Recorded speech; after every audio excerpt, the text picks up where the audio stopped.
Hi, I'm Alex, I'm a PJ Golf professional and welcome to the channel. Okay, we're on the 14th here at Mottram Hall. Look how good this hole is, right? If you get a decent drive away, you've got a mint second shot. You've got to avoid the tree, but have a look at this. We'll play it later in the video, but it's a class second shot. Okay, so we're talking grip. Talking how this grip will change your ball flight.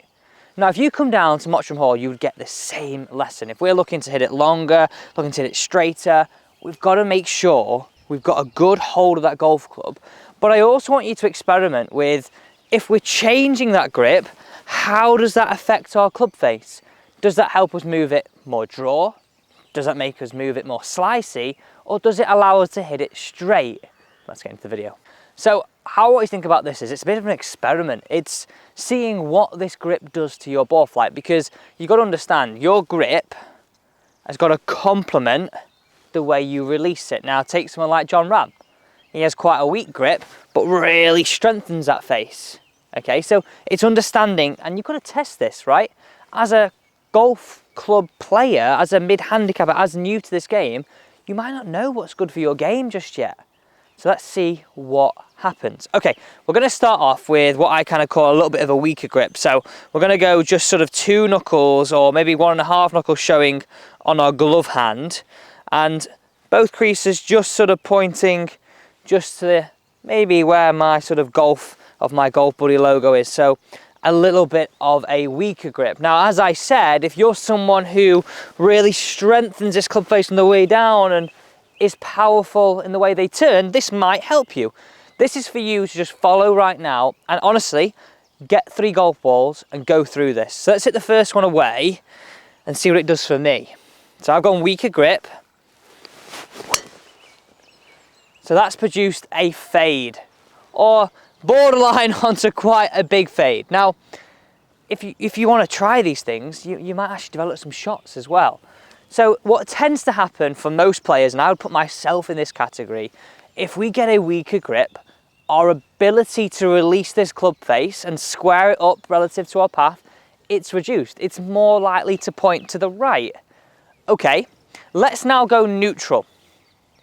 So this is something that I would use if you came for a lesson with me. Have a look at this. This is a great training aid. And by the way, the last grip is the one that's going to give you some serious distance. It's one I use if I'm hitting a real long shot. So have a look at this training aid. Just look at it closely. It's got a few key things here which give it away why it's very, very good. We've got finger marks. What do I bang on about? No matter if you've got a weak grip, right? I still want it to be in the fingers. So we use this little crease to put into our right shoulder, so quite a neutral grip, and this helps us, again, match this up. Just a point of view, actually, I know a lot of you might be left-handed, and I don't know if they do it in a left-handed version, but definitely if you're right-handed, apologies left-handers, this is a good thing. So again, if you're struggling with this, you can buy a grip, or this training aid is a great way to feel that neutral grip, which is where I point most people with their grip. But again, we're talking driver here, so let's go neutral. Now, this might depend on your release pattern a little bit more. If you had a neutral grip and you're someone with quite active hands, you might produce a little bit more of a draw, but let's see what happens to me. This is what I use if I'm hitting like sort of my stock driver. Nice neutral grip, 2.5 knuckles showing, both creases into this right shoulder, just as if I had the training aid, nothing else.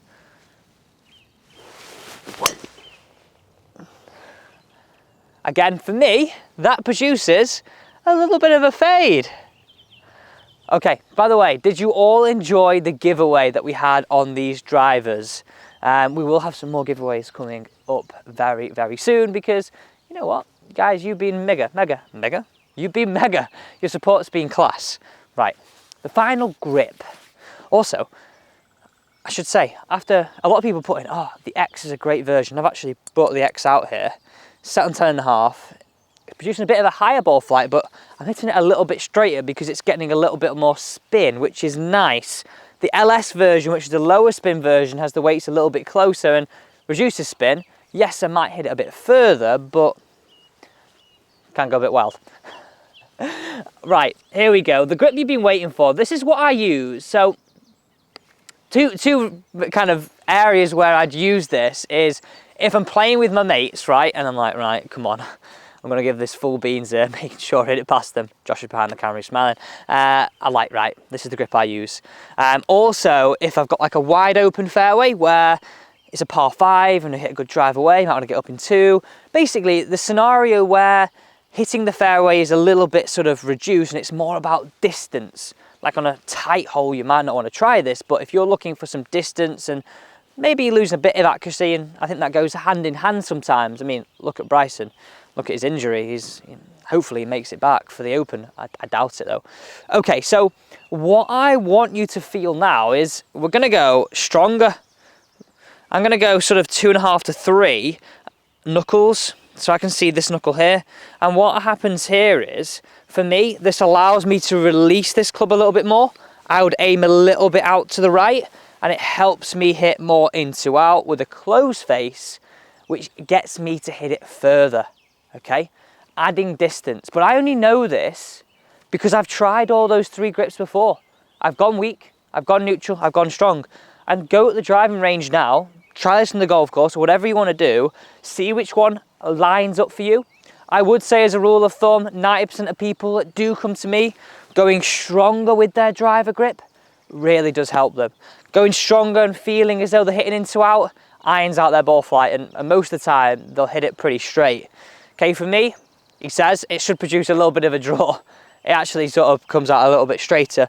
But what I tend to do is get my left hand on first. I can see it's a little bit stronger. Aim a little bit up to the right. Know I can give it a bit more of a release. Just like that.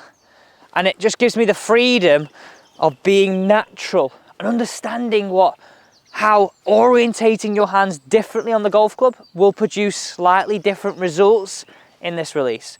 So try that. Let me know in the comments which one works best for you. And also remember, right, this channel is powered by you, the viewer. So I create this content for you. So any questions that you've got about your golf game that you're worried about, don't worry, get down in those comments and see you tomorrow at the same time.